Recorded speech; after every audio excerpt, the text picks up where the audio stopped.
And welcome everybody to the Dragon's Lair on Renegade Broadcasting, the best source for factual information on the planet. And yes, it is very clear by those lyrics that Mr. Ronnie James Dio knew exactly what was going on. I should now have my voice back 100% or close to it. One could certainly tell in that last show the difference before and after music breaks. Sounded a lot better after I had a short rest. We'll see how it goes tonight. Hopefully I shouldn't have any trouble, and I've got a lot more reading for you. Tonight's show will be in multiple parts, as many as needed to get this finished and the information out there. And so tonight's show is called Paint It Black. It will be about Martin Luther King Jr. If you read the description, he was a plagiarist, a traitor, a communist, a criminal, a philanderer, a womanizer, and basically just an overall sleaze. A beast as a saint? Well, that's what we have a holiday for. So I intend to destroy this sacred cow. Additionally, I want to have a little commentary on architecture in response to James's show last Tuesday. And I want to do a little short piece on what is commonly called Norse mythology. Now, before we get started here, I want to be sure and everybody give a listen to all the other hosts here on Renegade. Until further notice, I believe it's Kyle on Mondays, To Be Determined, and or Wildcard Tuesdays with a guest host, or possibly a secondary show by one of the regular hosts. Will on Wednesdays, Mike on Thursdays, and Lou on Fridays. Roundtable on Saturdays, and me, of course, on Sundays. And by the way, I think all of our guest hosts have done a great job. I think they're truly a good reflection of the quality of our listeners. For the record, today is March 3rd, 2013, on our screwed up Christian calendar. I want to clarify something. I misspoke last week. I said that the sun was at 14 degrees Pisces. It was actually at 5 degrees Pisces. Somehow I got that screwed up here in my notes. So anyhow, today the sun is at 12 degrees Pisces. Mercury is still retrograde and will be retrograde for the next couple of weeks or so. And again, so expect delays, communication, general confusion. Additionally, for me, as I've mentioned before, I'm still going through a solar arc. Mars conjuncting my natal ascendant will for a few weeks to come. This usually represents a new beginning. I see this radio show as part of that new beginning.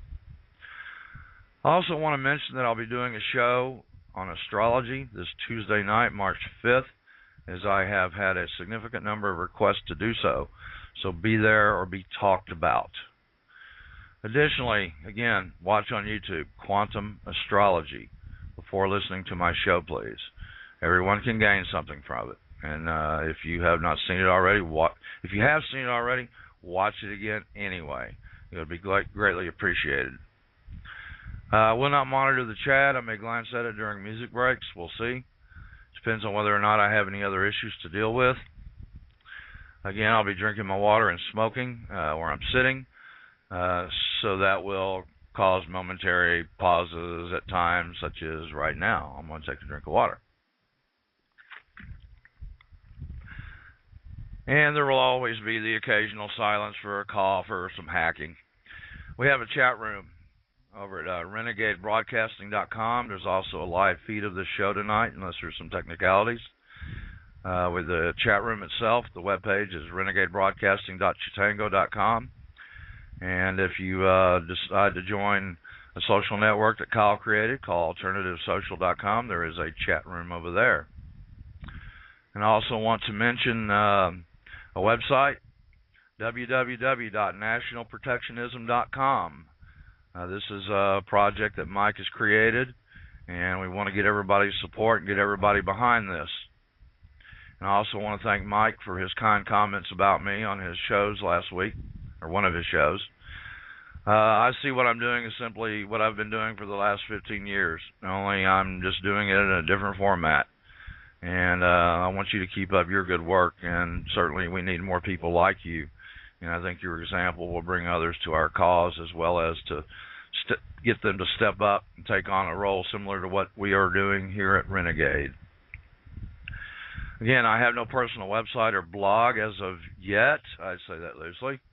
I will probably not have a life if I did have one between doing these shows and work and other stuff that's going on. There will be no shows tonight, or no shows, no calls tonight. I have way too much material to cover. As I mentioned before, I'm going to do as many shows as necessary to get this information across. Hopefully we'll get it in two. If you'd like to contact me, you can send me an email at magus_18@geocities.com.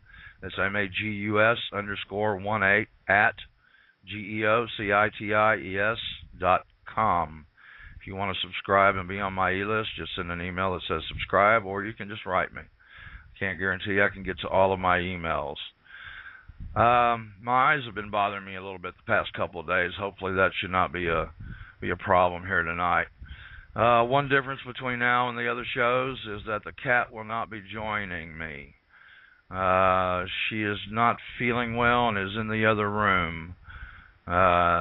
Something I think she may have eaten has caused her some issues, and last night I was really thinking she was close to passing on.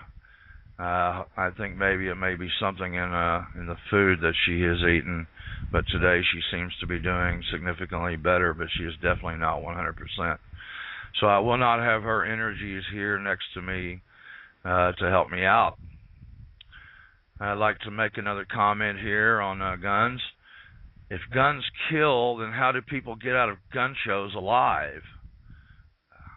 Do spoons make you fat?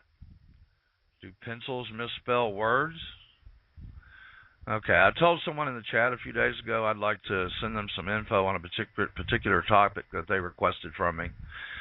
Well, I need till after next Wednesday to get that to you. I've just got too much going on here between this show and the show I'm doing on Tuesday, work, and then the cat issues have come up.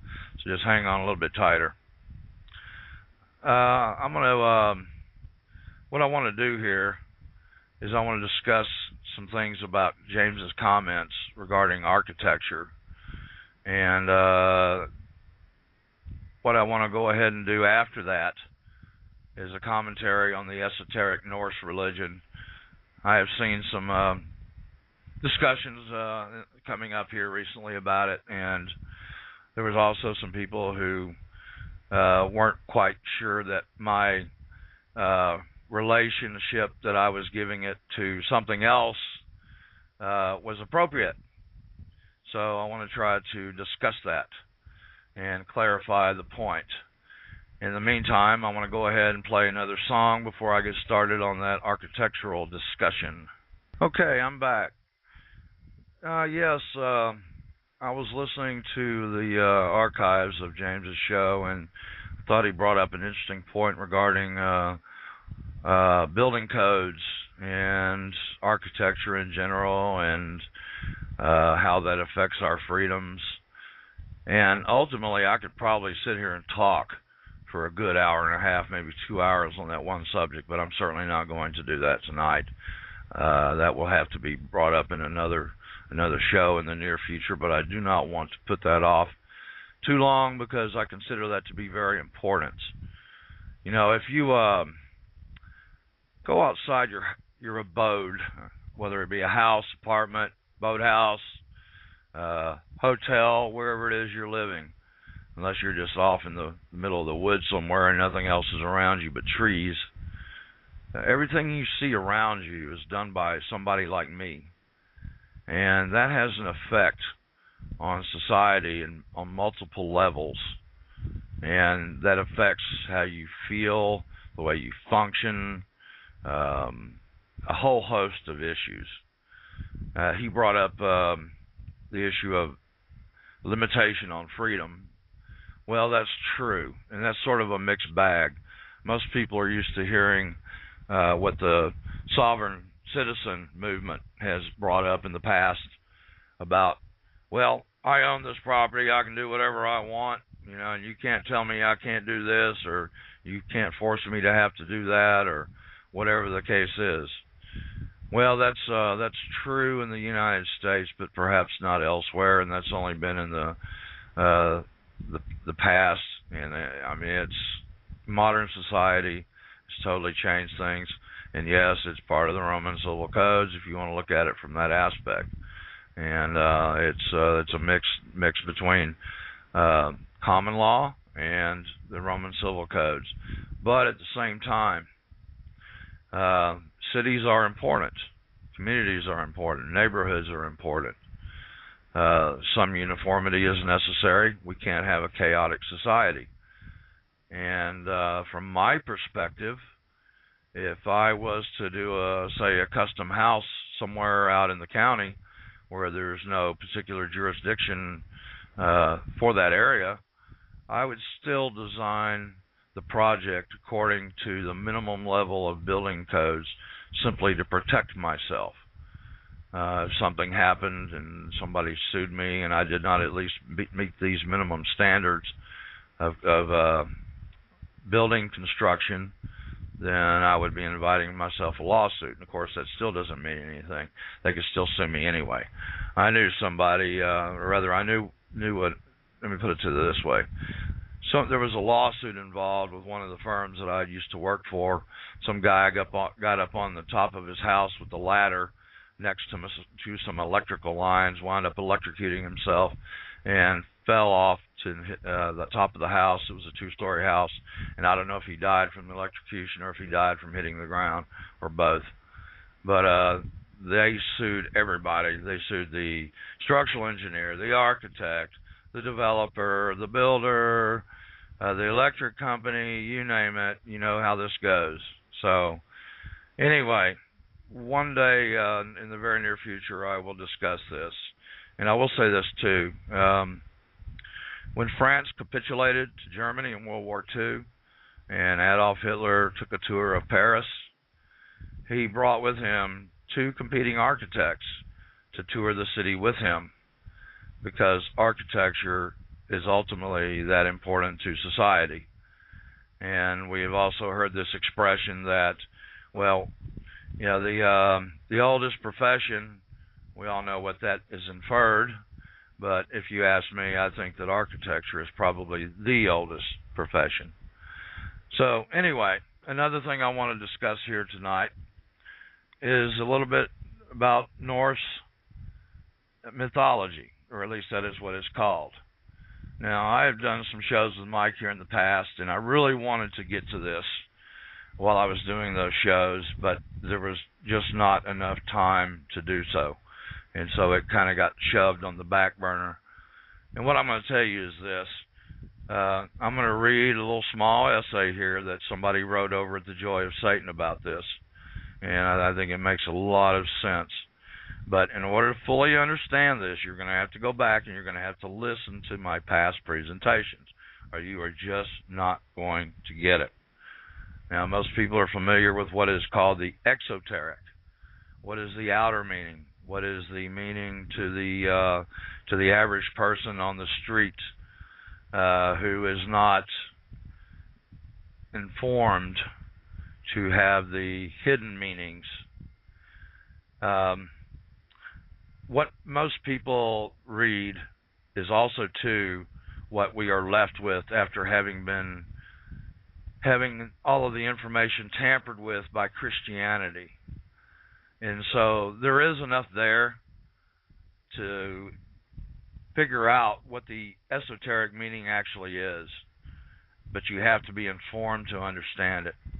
Let me take a drink of my water here real quick.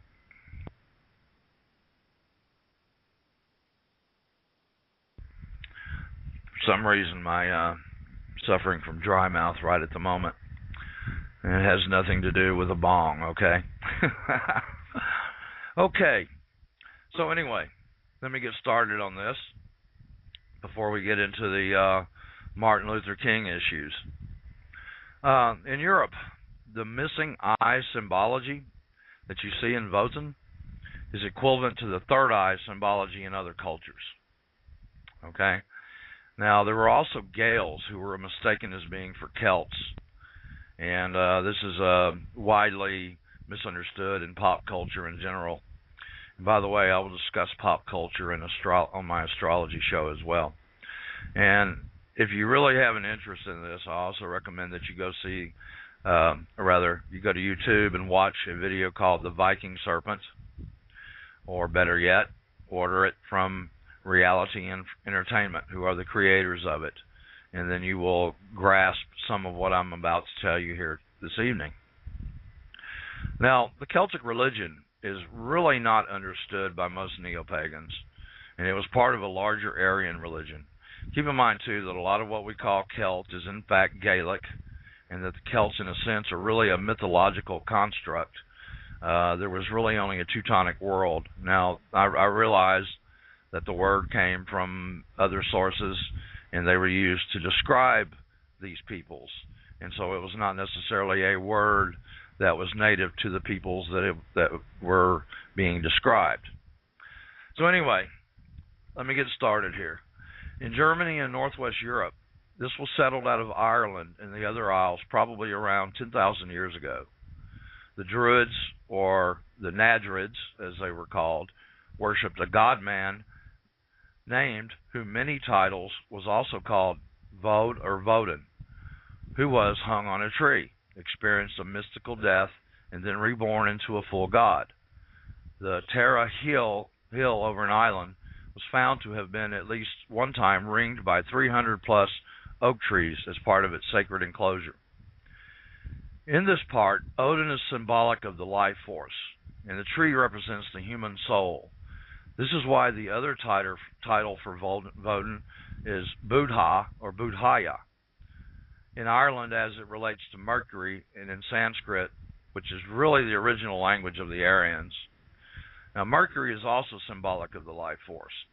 The science of alchemy in the East was literally called Nagara, which really is sort of after the serpent energy.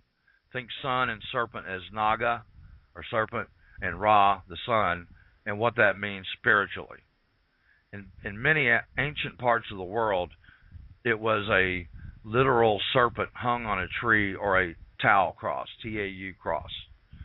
The Druids cut a cross into a sacred tree they used to honor Vodin with. This is the meaning behind the Irminsul pillar that stood at one of the most sacred Druidic sites on the European continent till it was destroyed in a Jew-backed Christian crusade into the region. The Christian crusaders were fought against by pagan armies for decades, in some cases, till all of the fighters were killed to a man in an almost endless war. But it stopped the spread of Christianity further into Europe for centuries. The church did not have any real power in Northwest Europe till around the 14th or late 13th century. History has been rewritten as an attempt to cover this up.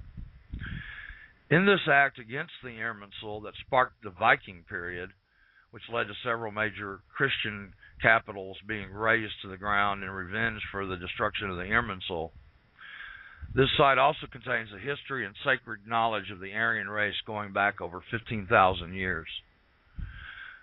The Irminsul is the Mount Meru axis, the world column or spinal column that connects the earth to the heavens, the root chakra to the crown, and the ascended serpent.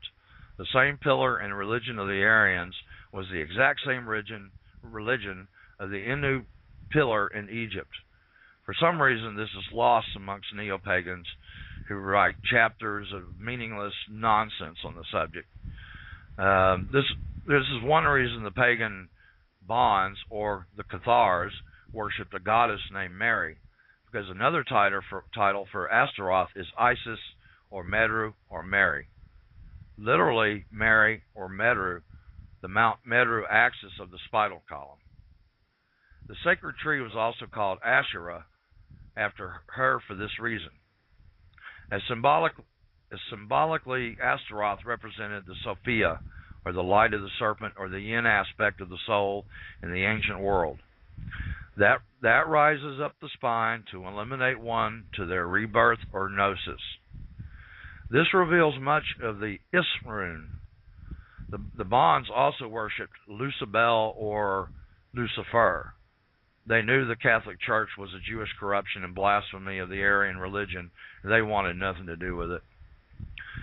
The mysteries of the Hellenics, as Albert Pike notes, And by the way, I am going to do part of a show on Albert Pike, and I'm going to straighten up this issue about him once and for all. So let me reread this. The mysteries of the Hellenics, as Albert Pike notes, were the same as the Druids and the Egyptians. Hu, another title for Vod, was the god who led the Aryans of the north to their new homelands. Hu was worshipped as Dionysus, also called Huas or Hyas. One of the main meanings of Dionysus relates to the sacred mount at the top of the spinal column or world column. Dionysus' sacred animals are the black goat, the snake, and the peacock. And he also carries a spear or a staff. Further east, Dionysus is worshipped as Siva, literally. Even the ancient Greeks mentioned this numerous times, as did the Vedic Aryans of the East. Shiva's ganas are the Bacchantes, Baccantes, and both have the sacred phallus, etc. Again, that has nothing to do with homosexuality. That'll be covered under Pike and Freemasonry. Another title for Woden was Isis, and we look again at Dionysus. Okay, I know I'm not going to get this one right. Ichthus, or the fish, was one of the names of Dionysus, and the divine phallus was also known in the shape of a fish. The phallus is the spinal column with the kundalini fully risen. Ea, or Ea, is also shown as a fish-cloaked god in the Middle East and Lord of the Water, as well as Lord of the Earth, for the same reason. This represents the life force. As D.M. Murdoch notes, the word Buddha is related to the Egyptian term for sky god or father figure, Ptah or Ptah, as well as Pitha, as in Pythagoras, Buddha plus Guru. Now, Churchward also states Buddha is their representative of Ptah of the Egyptians. As mentioned before, Buddhism is the Christianity of the East, but under the corrupted form. Some of the original is still lying there. You just have to look hard for it, which gives us forensic evidence to view the original if one can dig deep enough. When I state Buddha, I am not talking about the fiction Gautama, but the original pagan god and title. In Sri Lanka, Buddha is still also called Vod or Vodin, just as Christ Christos was originally the original title of the pagan sun god, which origins is Karast or Christ, the title for the resurrected pagan god. Both spellings mean sun or luminous. Buddhaya is also for the same reason and holds the same meaning. So we're looking at Vodin on a larger level. As a note, Christianity is literally a Jewish corruption from the original Aryan religion, of which all Aryan religions held the same tradition at the core. We are looking at the Grail here, as well as Bacchanalian rites, which had a special cup called Agathodaimon, good serpent in English, of which consecrated wine was drunk from, and Buddha had a serpent chalice that drinking from gave enlightenment and immortality or eternal life to. The wine represented the blood of the serpent, or the kundalini energies mentioned in some texts as mercury or ether. And the cup represents the world or human soul. It should be noted that the Agathodaimon, meaning good serpent, what the title demon connects to as is serpents. In some texts, our gods were called the blazing serpents in the sense of shining ones. The serpent and the sun are one and the same. So we are right back to the magnum opus. The Grail is the literal symbol of Lucifer. The warrior must die, pierced by a blade, essentially the sword in battle, to go to Valhalla. It is an allegory for the chaos stage and the ascent of the Kundalini and its piercings aspect. In the ancient world, the sword, spear, and dagger were also symbols of the serpent power. The Valkyrie takes him over the rainbow bridge to Valhalla, and we are looking at the Shaki rising up the spine to the crown chakra. In the east, where Bonpo, or Po, another name for Buddhaya, was its core tradition, was called the Great Perfection and centered on creating the rainbow body. The Vedas hold the same images of the rainbow, and so did the Hellenistic schools. The pot of gold at the end of the rainbow comes from such schools. It's an allegory that lived on in folk tales. Woden carries a spear, which is the spinal column, with the head or tip being the pineal gland. It is also stated is a symbol of the piercing aspect of the Kundalini. Just as Murugan carries a spear, of which the head also is depicted as a peacock feather, and Shiva carries the trident, and Ptah the staff. In the Americas, where the Aryans went and passed down this culture, the same god, Wotan, is literally still called the morning star. Woden also leads the wild hunt, as does Shiva in the east. So this is why Woden rules Valhalla. For the same reason in the east, he rules Shambhala. What today is called Odinism was based on transformation and perfection of the soul to Godhead. God in Sanskrit is Deva, D-E-V-A, which is the power of the spiritual sun. The entire text on Odin, the sagas, and the sagas are allegories for perfection of the soul. They have been altered by Christians, but enough of the original is within it to get the extent of the understanding. So to be an actual Odinism, as it really was, and not how neo-pagan wishes it, one would have to literally be a dedicated spiritual Satanist to fully understand this. Also, Wotan was known as Spear Shaker. Invert the word and you get Shakespeare or Shakes Spear. Additionally, any and all so-called fairy tales that we hear in our European culture are really allegories for passing on esoteric information. Hail Satan. I'm going to play one more song and we're going to get into the topic of tonight. Okay, I'm back. I hope you all enjoyed that. That was Halloween, who did a cover of a song called Hocus Pocus that was originally done by a band called Focus. And Halloween, is, to my understanding, is mostly made up of members of two bands that are no longer in existence. One of them is Celtic Frost. So anyway, they do an excellent version of that. I actually like that better than the original, although it's very close. And by the way, yodeling is unique to European culture. So, shifting gears and going into some deep, dark, and very veiled history of this country, we'll get to Martin Luther Scumbag.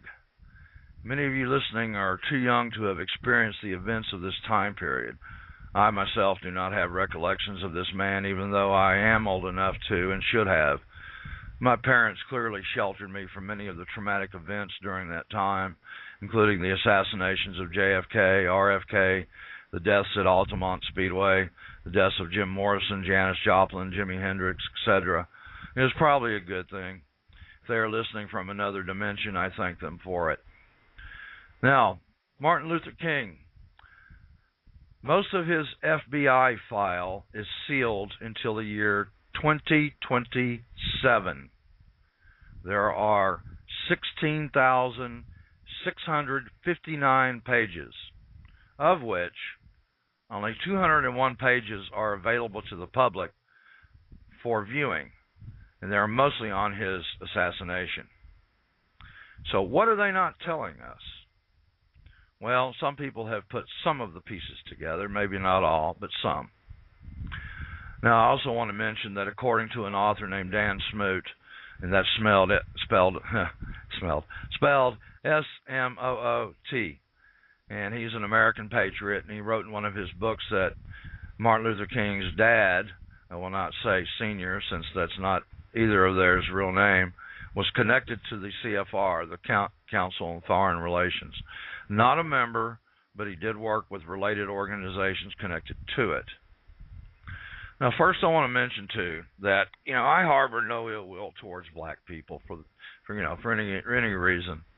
They were brought here against their will by Jews, and what has happened to them is very unfortunate, but we can't change that. But at the same time, if you're black and you're born here, you need to work with the system and not try to buck it in a bad way. But unfortunately, we have a man who was prodded by others to go perhaps too far. Now, I will say this. I don't really have any black friends personally, but I do have someone I do, well, I guess I could consider him a friend. I don't hang out with him in any way, shape, or form. But I went to get my hair cut in 1987. Yeah, 1987. And the person there did a really good job. And so the next time I needed one, I went back. And that person that did my hair before no longer worked there. There was another woman there who said, "Let me do it. No, give me a chance. Come on." And she was black. And I'm sitting there thinking, okay, this is 1987. All right, I still have long hair. And I'm thinking, okay, right. Okay. Well, anyway, I let her cut my hair, took a chance. She did a good job. That was 1987. This is 2013. I still go to get my hair cut to that woman. No other person has cut my hair since then. And I haven't had long hair in a long time. So, I could go to practically anybody, but I still go to her. And her and I guess, in a sense, are friends. That in reality, that's probably one of the longest relationships I have in my life, other than relatives. So, anyway, I also wanted to mention the Civil Rights Act of 1964. This took away freedom of association. This means that essentially you cannot always choose who you want to associate with or be around. You can no longer discriminate. Before that time, we had a right to discriminate. So, for example, let's say you put a deed restriction on your property, and you said that this house or the property may not be sold to anyone but someone of the white race. And many people have that in their deed restrictions or even wills. And they're all on file in county courthouses and court records and county records all over the country. And it doesn't take long to start searching in a title search to start finding this sort of language. And that was very common. But now the courts have ruled that you can no longer discriminate, even if that was the will of the person. So this act of 1964 also preceded the 1965 Immigration Act. So what you're looking at here is a back-to-back whammy. First they say, okay, you can no longer choose who you would like to associate with, and then boom, we're going to just invite the whole planet into your country. And by the way, you can't say you can't discriminate against any of them either. Tough. So anyway, here we go. Let me go ahead and bring up this essay here. This is very long. I thought about trying to cull this thing, but the more and more I looked at it, it's like, man, there's just no way that I'm going to be able to convey everything properly. I'll miss something. I'll skip something and then read something else later, and then people will be confused. So anyway, I'm just going to go ahead and dive in and start reading, and we'll see how far I get. And I'm pretty sure I will not be able to finish it tonight. And it'll probably wind up having to be wrapped up on the next show. Hopefully I'll be able to catch all of it then, and it won't have to go into another show. So anyway, let me cough, and then we'll get going. Okay, general introduction here. It is generally believed that Martin Luther King Jr. was an intelligent African American who promoted harmony between the races. Numerous books, all of which talk about his deeds of valor to promote goodwill between both blacks and whites during a time when riots and strife regularly occurred in America, have been written about his life. He is generally regarded as a man of ethics, a man who fought against injustices. After all, he did receive the Nobel Peace Prize, and that in itself is something that is admired throughout the world. However, there is another side of King, one that no one dares to discuss. In today's politically correct society, it seems that much of King's life, the parts that do not convey his image of a leader who promoted peace, have been forgotten. Very few people, especially those who were not alive during that time King promoted his brotherhood, have heard about this other side of King. I challenge everything you have been taught about King's love of people and life and his nonviolent tactics and about his beliefs and ethics. I believe that this other side of King needs to be discussed. I feel quite strongly about this. In fact, judging from what I have uncovered about the parts of his life that have rarely been mentioned, I feel that a petition for redress of grievances is in order to have the Martin Luther King Jr. holiday repealed. In order to fully understand why I feel this way, just continue reading, which I will do. Okay, on January 15th, 1929, a boy by the name of Michael was born in Atlanta, Georgia. His father's name was also Mike. Many friends and relatives called the child Little Mike. Little Mike's family was somewhat wealthy, despite the poverty surrounding them during the Great Depression, and he lived in a 13-room house. His father was also called Daddy by Little Mike, and people in the community he came from several generations of African-American Southern Baptist preachers. Daddy was married to a woman by the name of Alberta. She also attended Spelman College, a school in Atlanta for black women, and was the daughter of the first president of the National Association for the Advancement of Colored People's Atlanta chapter.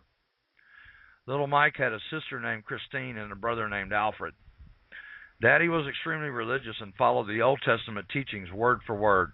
He felt that such activities as dancing or playing cards were considered immoral. Oftentimes he whipped his little son, Little Mike, for misbehaving. In 1934, after touring Bethlehem and Jerusalem at the expense of the Ebenezer Baptist Church's congregation, Daddy proclaimed he wanted to be called Martin Luther King, and his son, Little Mike, would be renamed Martin Luther King Jr. Daddy did that because he admired the work of the Protestant reformer in Germany, Dr. Martin Luther, for whom the Lutheran Church is named after. Martin Luther King Jr. and Sr. both went by those names during the rest of their lives. Like most children, King Jr. played with other children. When he was young, a white child with whom King had been friends rejected him. King reacted to this and decided from thenceforth, he said, to, quote, hate every white person, unquote. Because of that, he did not socialize much with whites until college. Martin Luther King Jr. was academically advanced for his age. At the age of 15, he attended Morehouse College in Atlanta, Georgia. From there, he entered Crozier Seminary, I think I said that right, in Chester, Pennsylvania. While attending Crozier Seminary, he was introduced to and influenced by the late Dr. Mordecai Johnson, president of Harvard, who was a strong believer in Hindu leader Mahatma Gandhi. In 1955, when Martin Luther King Jr. was only 26 years old, he became pastor of the Dexter Avenue Baptist Church in Montgomery, Alabama. It was during that time he first gained public acclaim. There was an incident in which he participated that gained national attention. On December 1st, 1955, the event that led to King's claim to fame occurred when a bus driver ordered some African Americans to stand so that some whites could sit. Rosa Parks, an African American lady, refused. She was arrested. King protested. He felt that the system, which allowed sitting privileges for whites on buses, was completely intolerable. In some places in the South during that time, African Americans, although allowed to ride on the same bus as whites, had to use the seats in the back. King was head of the Montgomery Improvement Association boycott against the city's bus system. Because King was articulate, he had no apparent skeletons in his closet and was unafraid of the city's leaders. He was the natural spokesman against the busing system. Rosa Parks and the bus boycotts are discussed in more detail later on in this essay. On May 2nd, 1956, King's demands for integrated buses was met. He then articulated the rest of his plan. 2 of our original proposals have been met, but we are awaiting on the third: employment of Negro bus drivers for predominantly Negro routes. While no one should be denied a place to sit, it seems unnecessary and extreme to force white bus drivers from their jobs of driving in predominantly Negro routes. Evidently, it seems that King felt that the implementation of preferential treatment for African American applicants was a noble idea. One of King's aides mentioned on King's behalf the preferential treatment that they sought. On Sunday, July 21st, 1963, KTTV in Los Angeles, California, and other stations across the U.S. had a show called The American Experience. A few prominent African Americans were featured on the show. Wyatt Walker, an aide to Martin Luther King Jr., Malcolm X, who was also known as Little, was a minister of the Nation of Islam at the time, Alan Morrison, editor of the magazine called Ebony, and James Farmer, the head of the Congress of Racial Equality, or CORE, C-O-R-E. Malcolm X said that his Muslims wanted whites to give African Americans a nation, businesses, houses, etc., far away from white people. The others felt somewhat different. Walker, Farmer, and Morrison demanded full integration and compensatory preference, the exact term used, by coercive force if necessary. They felt that mere equality was insufficient. Massive preferential treatment, they said, was to be required. They felt that African Americans should be paid more for the same jobs that whites do, that employers should fire whites and replace them with African Americans, that employers should actively go out and find African Americans, provide transportation, and hire them, qualified or not, that the Constitution must be changed or replaced to enforce this, that America should rapidly move towards a socialist system, and that violent revolutionary measures would be taken if America failed to do this. Unfortunately, a number of politicians in Congress granted many of these demands, despite the protests of many honorable Americans. Whenever King's demands were not met, he used force and intimidation. In February of 1966, all the King's horses and all the King's men decided to launch an attack on a castle. Let me explain that. The castle which they assumed trusteeship of was a 6-flat tenement in Chicago. This was done as part of his campaign to gain power among the poor, and he claimed to help them. King had no authority to do that. His power was only that which was derived from police-state tactics. King felt that his morality was more important than the law and property rights. He deemed his actions to be supra-legal, or above the law. On several occasions, King preached that African Americans should disobey any unjust laws. At the time, there were some communities that did not allow African Americans to vote in full force by imposing certain restrictions on voters. Some communities required that you had to be able to read and write in order to vote, and many blacks living in rural areas were illiterate. King said that the people who resided in those communities did not have to obey the laws. Notwithstanding, communities where all blacks did have the right to change the law by voting, King went to the extreme of suggesting that blacks should not obey any laws that they disliked. On March 28, 1965, while King was on the television show Meet the Press, he stated his opinion of laws. Quote, "I do feel there are two types of laws. One is a just law, and one is an unjust law. I think we all have moral obligations to disobey unjust laws.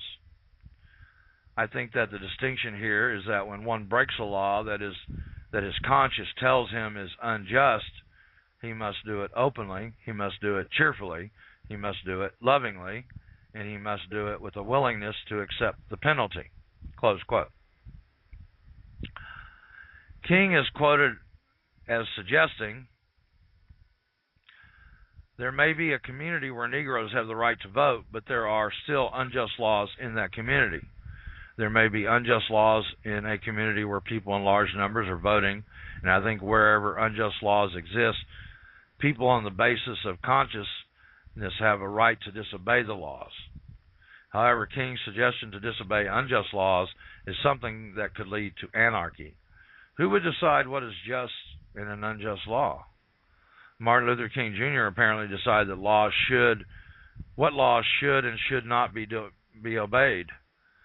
According to Stokely Carmichael, a militant African American who voiced an ideology very similar to King's comments, but much more blatant, he said, "To hell with the law." Certainly, Carmichael, much like King, felt his actions were superlegal, as if he was obeying a higher law, his own. Now, when King's actions of disobeying unjust laws landed him in jail, he could always count on some good Samaritans to bail him out. The late Thurgood Marshall, an African American who became a member of the Supreme Court, was one of those good Samaritans. He was unhappy with the way King gave his bills to the NAACP when Marshall served as director counsel for the group. With Martin Luther King's group, all he did was to dump all his legal work on us, including the bills, said Marshall. And that was all right with him, as long as he didn't have to pay the bills. Because of problems between King and the NAACP's Chicago chapter, that chapter eventually formally split with King's group. Indeed, King did feel that he could decide what was legal and was not. He felt that rules did not really matter, that he only had to obey what he chose to obey. J. Edgar Hoover, the former director of the FBI, now deceased, described how King would just break laws to obey higher laws, King's laws. Quote, "Unfortunately, some civil rights leaders in the past have condoned what they describe as civil disobedience in civil rights demonstrations. Martin Luther King Jr., for example, after arriving in Chicago, Illinois, early in 1966 in connection with the civil rights drive there, commented about the use of so-called civil disobedience in civil rights demonstrations and said, it may be necessary to engage such acts. Often an individual has to break a particular law in order to obey a higher law. Such a course of action is fraught with danger, for if anyone took it upon himself to break any law that he believed was morally unjust, it is readily apparent there would be complete chaos in this country." End quote. Let me take a quick drink of water here.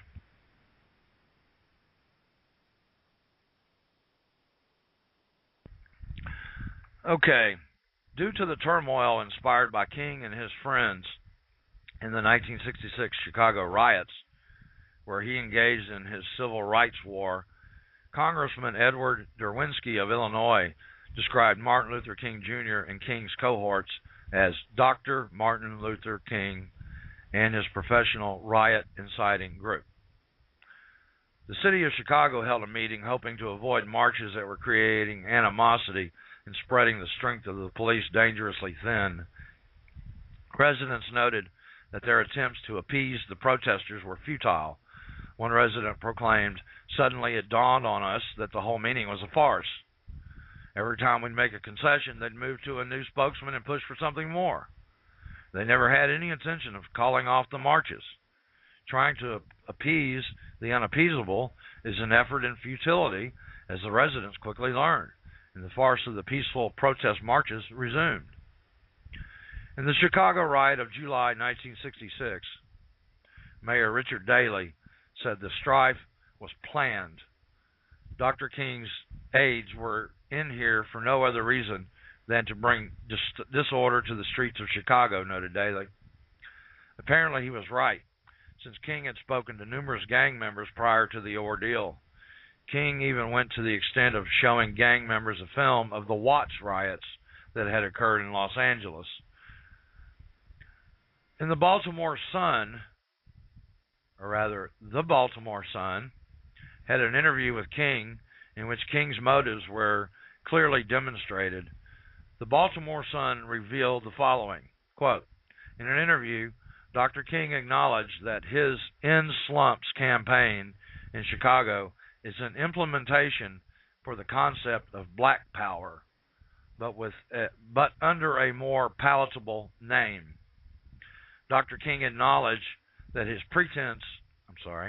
Dr. King acknowledged that his presence in Chicago, the street rallies, sit-ins, marches, door-to-door campaign to sign up members of protesting units have more far-reaching aims than the immediate dramatization of problems of impoverished Negroes. Dr. King spoke at the headquarters of the West Side Organization, where a sign on the wall said, "Burn, baby, burn, boycott, baby, boycott." Roving bands of youths and some adults broke windows, looted stores, and stoned police cars and small police vans, end quote. The riot was intense. It began when African-American youths, numbering approximately 100, stoned a police car. Martin Luther King Jr. blamed the riot on Chicago Mayor Daley's refusal to make concessions to the Civil Rights Program. "This is his typical style," said Congressman John Ashbrook of Ohio. "Rarely has Reverend King chastised looters, arsonists, and conspirators for violence. He always justifies their actions and directly or indirectly encourages them." When the weekend came, Illinois Governor Kerner was forced to use the National Guard because the police could not control rioting that in 3 nights included burning, looting, 2 deaths, 100 injuries, and extensive property damage, noted Congressman Ashbrook. I need to cough. Hold on. Okay, King had a discussion with the militant African-American Stokely Carmichael. In the discussion, King seemingly recommended to Carmichael that he should try to dislocate the functioning of a city, but without destroying it. These are King's words of advice to Carmichael. Quote, "To dislocate the functioning of a city without destroying it can be longer lasting, more costly to the society. It is more difficult for the government to quell it by force. The disruption of cities you want will become much easier." End quote. Unfortunately for the U.S., King's followers not only disrupted the city, but almost destroyed a large section of Chicago following King's speech.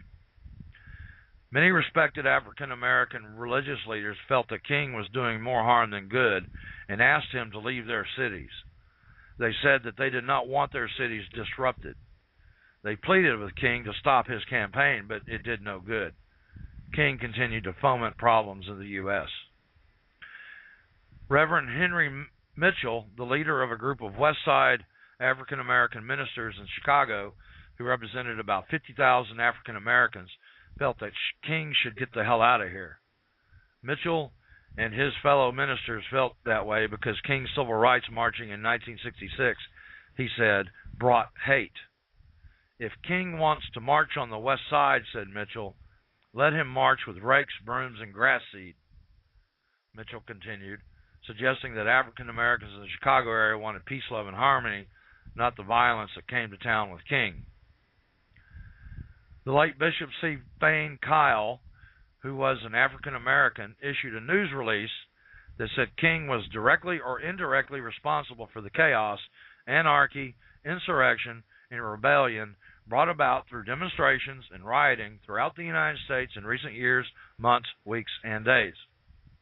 Kyle said that King should be shorn of his power and imprisoned for his criminal acts and deeds for defying the courts of this land.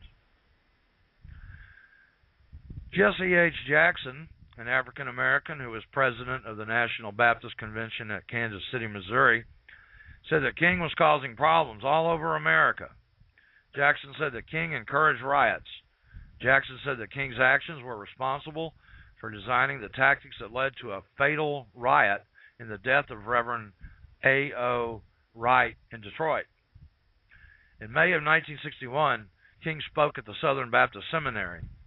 After he gave his speech, 3 churches in Alabama voted to withhold funds from the seminary.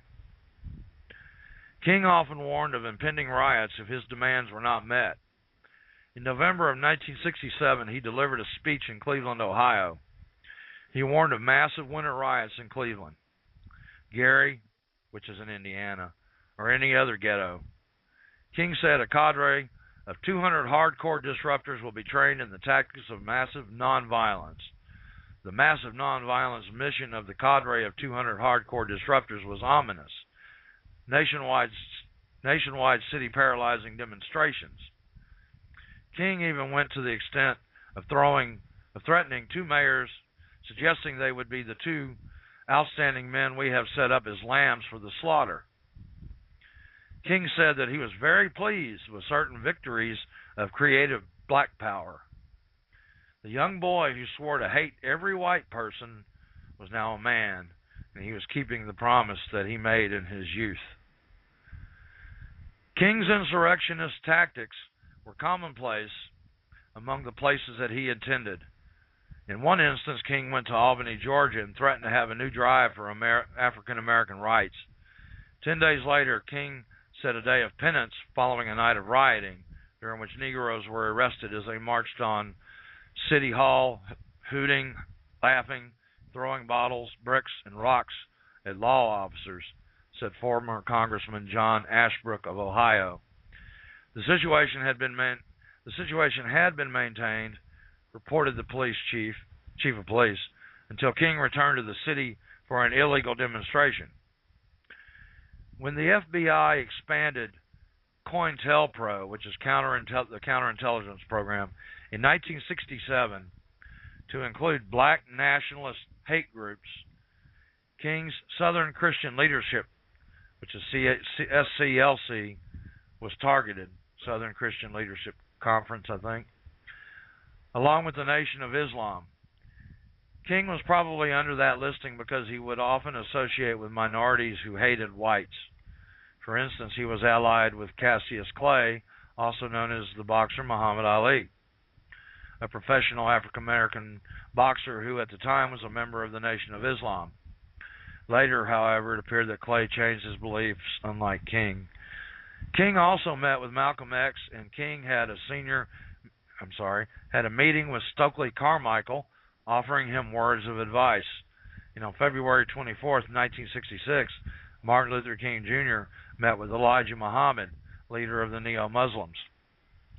During the National Conference for New Politics, which King listed as a member of its National Council, King delivered a speech. The people who attended were Vietnam War protesters, Black Power advocates, civil rights workers, representatives from a number of leftist organizations, and others. The Chicago Tribune of September 6, 1967, said the convention turned out to be an assembly of crackpots and innocent do-gooders who meekly did the bidding of a handful of Black Power fanatics. There were 2 marijuana parties that took place during the convention. Sex orgies took place before audiences of delegates. The words Black Power were written on the walls, hallways, and rooms of the hotel and were carved on the 15 elevators in the hotel where the delegates were staying. And much merchandise was destroyed. The peaceful people who came to hear King speak caused a total of $10,000 in damage to the hotel. And that was $1967, by the way. Okay, let me take a short break here, and we'll get right back. Let me pick a song. Okay, I'm back. Let's see here. All right. Although King spoke of nonviolence, his actions were designed to elicit violence. King once said, Negroes will be mentally healthier if they do not suppress rage, but vent it constructively and its energy peacefully, but forcefully, to cripple the operations of an oppressive society. Notice how his apparent contradiction is utilized. He told African Americans they should not suppress rage, but vent it so that it would cripple the operations of an oppressive society, yet this forcefully crippling of society was to be done peacefully and constructively. What King was proposing was illogical and inconceivable. Lewis Waldman, a prominent black labor lawyer, described King's methods as follows. The philosophy and purpose of Dr. King's program is to produce crisis-packed situations and tensions. Such a purpose is the very opposition of nonviolence, for the atmosphere of crisis policy leads to violence by provoking violence, and the provocation of violence is violence. To describe such provocation as nonviolent is to trifle with the plain meaning of the words. The U.S. government found that King's actions were causing violence, racial problems, and the destruction of property. The Louisiana Legislative Committee noted that King was leading the Negroes in the South down the road to bloodshed and violence. Although Martin Luther King Jr. often said, "I have a deep commitment to nonviolence," his escapades could hardly be considered nonviolent. He was merely using double talk. Congressman John Ashbrook of Ohio described the violence that occurred after one of King's nonviolent marches. On May 4th, 1963, police dogs and firehouses were used to quell a demonstration by lawbreakers in Birmingham, Alabama. There had been violence, plain and simple. Martin Luther King Jr. and his right-hand man, Reverend Fred L. Shuttlesworth, threatened that the demonstrations would continue. There was, they said, no intention of relaxing pressure without such action. We negotiate from strength and will consider calling off the demonstrations after the action. This was the mood of the well-known nonviolence Dr. King. The day following actions by police dogs and firehouses, the New York Times reported that residents of Birmingham heard from the lips of King, the man who preached peace in the streets but led the lawless bands. Today was D-Day. Tomorrow will be Double D-Day. One seldom hears Martin Luther King Jr.'s name without nonviolent slogans coming in successive breaths. But quite often the nonviolence of King leads to violence of riot proportions. The big lie technique is clearly used. Repeat nonviolence over and over so the public will believe it, and then practice violence or the encouraging of violence, end quote. A Birmingham judge also issued an injunction that forbade King from participating in the march there, which culminated in the aforementioned riot. King protested the injunction and took it to the Supreme Court. In June of 1967, the Supreme Court affirmed the conviction of King and 7 others for violating the law. Justice Stewart, speaking for the court's decision, said, quote, "The rule of law that Alabama followed in this case reflects a belief that in the fair administration of justice, no man can be judge in his own case, however exalted his station, however righteous his motives, and irrespective of his race, color, politics, or religion. This court cannot hold that Martin Luther King Jr. and others were constitutionally free to ignore all of the procedures of the law and carry their battle to the streets. Respect for judicial process is a small price to pay for the civilizing hand of law, which alone can give abiding meaning to constitutional freedom," end quote. On the same day that members of the Supreme Court delivered their verdict against King's inflammatory escapades, riots were raging. In Tampa, Florida, Montgomery, Alabama, Los Angeles, California, and Cincinnati, Ohio, the riots were particularly intense. Giving the impression that he was righteous and the Supreme Court was wrong, King said that the Supreme Court's decision would encourage riots and violence, in the sense that it all but said that Negroes cannot redress their grievances through peaceful measures without facing the kind of decision we face. And how he figured that the measures he took were peaceful is something the world will never know. What is known is that the rioting to which he referred took the lives of a few people and ransacked the city of Birmingham. Of course, King's diatribe was stated 4 years after the Birmingham riots, which was brought to the attention of the Supreme Court. And he probably figured that everyone had a short-term memory and would not remember. Whenever police were sent to stop the random violence that King's followers caused, King would scream police brutality. It was a simple 2-step process. King would provoke riots by his comments, and when the police came to stop the ensuing violence, his followers would resist and then blame any injuries on the police. King's methodology was very similar to what Fidel Castro used initially to take control of Cuba.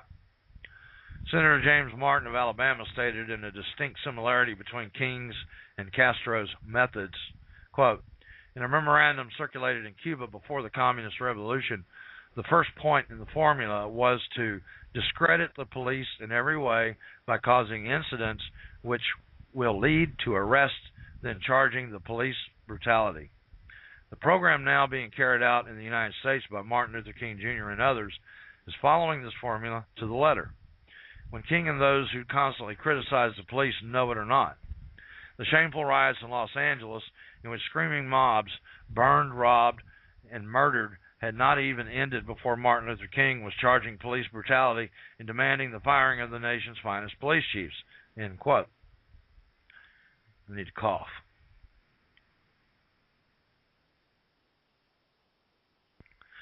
Okay, King claimed that there were problems in Montgomery, Alabama.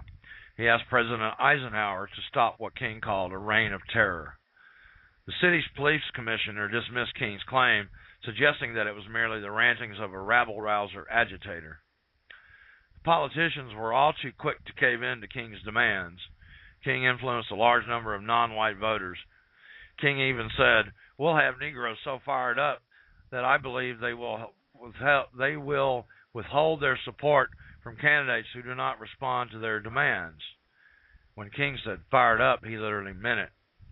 Oftentimes, houses, apartments, and other buildings were burned down after he delivered his inflammatory speeches.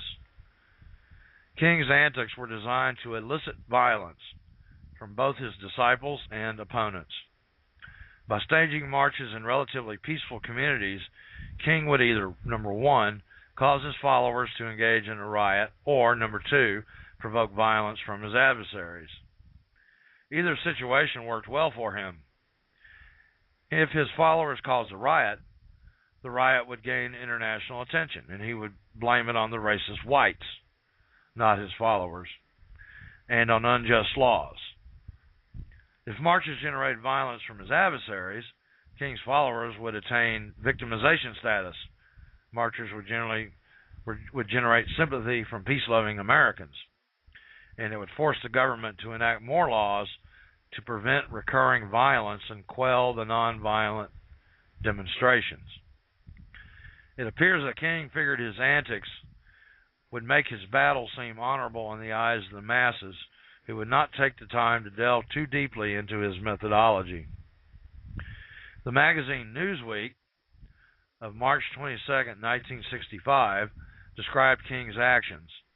For weeks, Martin Luther King Jr. has been escalating his Selma voter registration campaign toward the state he calls creative tension, the setting for paroxysm, P-A-R-O-X-Y-S-M, of segregationist violence that can shock the nation to action. There is no question that King's creative tension definitely shocked the nation, especially after the creative tension caused millions of dollars in damage from riots. The New York Times of February 24, 1964, had this to say about the method that was utilized. The Negro's rationale in holding night marches is to provoke the racist element in white communities to show its worst. It appears that King was attempting to provoke anything but nonviolence. In the Saturday Review of April 3, 1965, King revealed his methodology. Number one, nonviolent demonstrations go into the streets to exercise their constitutional rights. Number two, racists resist by unleashing violence against them. Number three, Americans of conscience, in the name of decency, demand federal intervention in legislation. Number four, the administration, under mass pressure, initiates measures of immediate intervention and remedial legislation. And give me just a second to cough.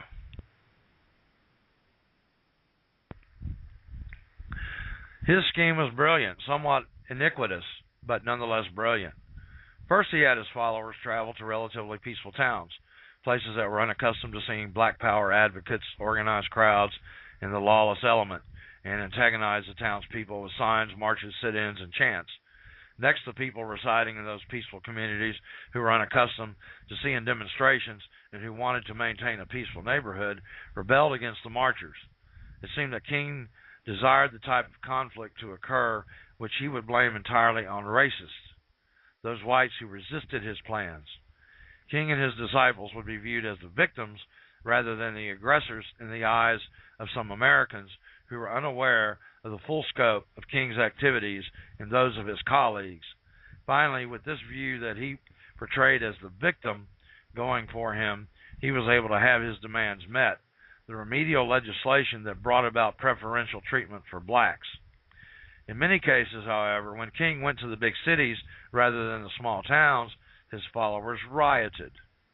When his followers caused riots, he would merely blame the unjust laws. After all, King claimed that his followers could not be held responsible for their actions. Surely everything was the fault of those evil, bigoted whites, not the peaceful, loving, caring, oppressed non-whites who looted, burned, and destroyed the city. King's love for violence can be summarized by one of his remarks. A riot is the language of the unheard. King's attempt to excuse his cohorts in his own lawless behavior as being the righteous language of the unheard was evil. Evidently, this was one of those things he also loved. Okay. I'm going to stop and play one more song here, and I'm going to just give my voice another little break and see if I can go the distance after this one song, okay? I'll be right back. Alrighty, I'm back. King professed that he loved the world and all those around him. He said it all the time and claimed to be a peaceful, nonviolent, loving citizen of goodwill. If he had such more love for everyone, his behavior should have validated those feelings. Well, it did not. On a couple of occasions prior to 1964, King even attempted to commit suicide. Although King may not have loved himself, he did care for some of his followers. King's love for people was oftentimes supra-legal, demonstrating what could only be defined as supra-legal love. Federal agents investigating King's life discovered that he violated some laws during the pursuit of his goals. Specifically, they discovered that King had violated the Mann Act. Now, that's an act by Congress regarding white slavery. On one occasion, King shared his love by being with a few different women in one night, and then became involved in an argument with one of his ladies. The advocate of nonviolence became upset, hit her, and knocked her across the bed, said King's friend, the late Reverend Ralph David Abernathy. King's friends were also of questionable morality. For example, Bayard Rustin, who worked 5 years as an advisor to King, was once convicted of sodomy, sharing his perverted love with someone. The FBI had recorded much of the love, which was shared by many of King's disciples. The FBI had been keeping tabs on King by tapping King's phone and bugging his quarters since October 10, 1963. Because of the investigations conducted by the late FBI Director J. Edgar Hoover of subversive organizations like both the Nation of Islam and the Communist Party, Hoover has been repeatedly slandered by them. Some of the media have only been too happy to repeat these things, probably with the hope of generating a little attention to themselves as well as the accompanying money. The Federal Bureau of Investigation has always been targeted by the people in the past who have felt the FBI is out to get them. In some cases where the people are criminals, they may be right. For instance, Louis Farrakhan, who has threatened to lop off the heads of any undercover FBI agents in his organization in his speech called Warning to the Government. It is probably not rated too highly among FBI members. There have been numerous attempts recently to defame the late J. Edgar Hoover, much of which borders on sheer insanity, the rest of which is an outright licentious rumor by leftist hate-mongers. Why would they do that? It is quite simple. By attacking Hoover with their unproven, insipid Jeremiads in an attempt to discredit him, they hope that all of his findings will be discredited as well. For instance, there have been rumors that Hoover was this is a typo here. Let me reread this. For instance, there have been rumors that Hoover was a clandestine racist. Nothing could be further from the truth. At the same time, he had left-wing extremists investigated. He was doing the same with the right-wing extremists as well. And despite differences he had with Martin Luther King Jr., Hoover was personally responsible for launching a massive investigation to find King's killer, James Ray, which led to Ray's conviction. Hoover was actually quite impartial and merely went about doing his job. By attacking Hoover, these leftists hoped to destroy the FBI's reputation and credibility. They hoped to discredit the facts uncovered by the American government about the leftist hate-mongers' nefarious activities. The leftists, in numerous cases, have already destroyed the reputation of some law enforcement agencies. Now they are attempting to destroy anyone in the government who does not hold their pixelated opinions of truth. Hoover has been unfairly maligned and viciously attacked by unsubstantiated allegations, the foremost of which is that he was a homosexual. It also seems ironic that the leftist hate-mongers have accused Hoover of being a homosexual, since many of them engage in it or at least promote its acceptance. Some people in the media are only too happy to repeat the baseless rumors concerning Hoover. Anthony Summers wrote a book about J. Edgar Hoover called Official and Confidential: The Secret Life of J. Edgar Hoover. In his book, he alleges that Hoover was a closet homosexual. To prove his ludicrous allegation, he quotes some real honest, and that term is used sarcastically, people. He cites people like Seymour Pollock, a friend of the mobster Meyer Lansky. Damn, why does that name just keep coming up all the time? Pollock said the homosexual thing was Hoover's Achilles heel. Evidently, we are supposed to believe Pollock, a person whose company was the mob, over Hoover, who spent his entire life on maintaining law and order, according to Summers. Kurt Gentry, in his book, J. Edgar Hoover, The Man and the Secrets, reiterates the same baseless rumors as Summers. Contradictory to Gentry's suggestion that Hoover may have been a homosexual, Gentry admittedly noted that Hoover had once warned former President Richard Nixon that ring of homosexualists surrounded him. Apparently, Gentry cannot even see the contradiction in his own writing. If Hoover was indeed a homosexual, he certainly would not care if homosexuals were in Nixon's government. It's time to put an end to the allegation that Hoover was a homosexual. However, never did approve of homosexuality. Hoover never did approve of homosexuality, and he made that known. He did not even allow homosexuals to be members of the FBI, which was stated in the FBI's rule book at the time. Ralph de Toledano, in his book J. Edgar Hoover, The Man in His Time, describes how the baseless rumors of Hoover being a homosexual began. It all started in 1964. One of Lyndon Johnson's aides and associates was arrested for committing a homosexual act in a bathroom at a YMCA. Johnson's aide was emotionally collapsed after being arrested for the homosexual act and went to the hospital in Washington, D.C. The White House kept a lid on the story for 24 hours and did not tell the newspapers. One of Hoover's FBI assistants found out that Johnson's aide was in the hospital but did not know the reason why. The FBI assistant sent some flowers to Johnson's aide using J. Edgar Hoover's name, which was customary. The media, hoping to generate a few headlines, were only too happy to make that known. However,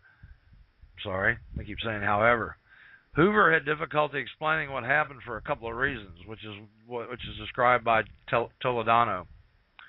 Quote, if Hoover had said he knew something of the homosexual charge, he would have admitted that the FBI was not omniscient. If, on the other hand, he claimed knowledge, then he would be convicting himself of friendship with the homosexual. Close quote. The Communist Party's members heard about the incident with the flowers and decided it would be in their best interest to use some underhanded tactics of their own. They decided to engage in what Hoover described as a smear campaign against him. Their hatred for Hoover has always been well known, so that should not be too surprising. After all, almost single-handedly, Hoover had kept the Communist Party from attaining social acceptance by releasing information about its nefarious activities. The Communist Party sent a letter to several government officials, which was supposed to have been written by Hoover, that suggested Hoover himself was engaging in homosexual affairs.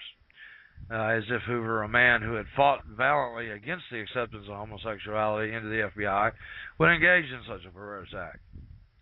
The letter was described as scurrilous and putrid by Senator Bort Hickenlooper.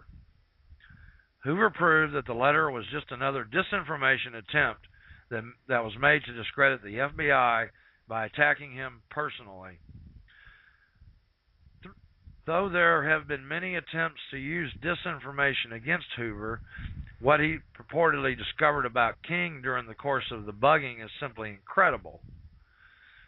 Carl Rowan, an African-American syndicated columnist, was initially perturbed when he discovered that King had been bugged. In one of his columns, Rowan blamed J. Edgar Hoover, director of the FBI, for King being bugged. However, Rowan later discovered that U.S. Attorney General Bobby Kennedy had ordered the bugging. Clyde Tolson, the FBI's associate director, revealed that in response to one of Rowan's columns, quote, "The wiretap on Martin Luther King Jr. was specifically approved in advance in writing by the late Attorney General of the United States, Mr. Robert F. Kennedy.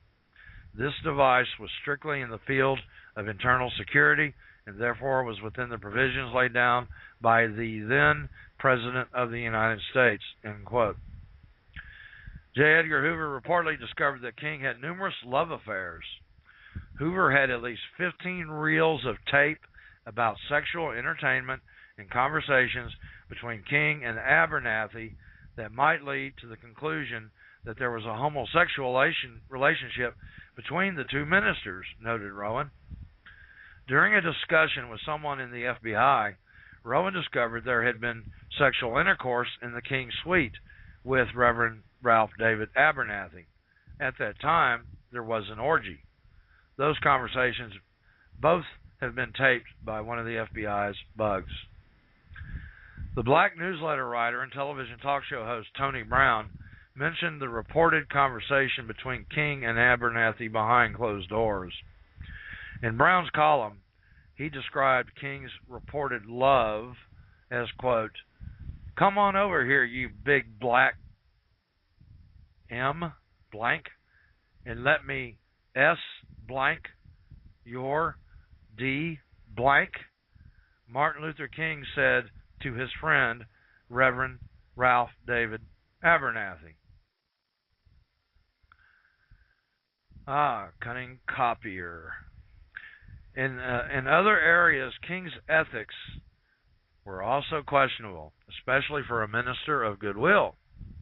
In the course of King's endeavors, he often plagiarized work from others, claiming it as his own and rarely giving credit where it was due.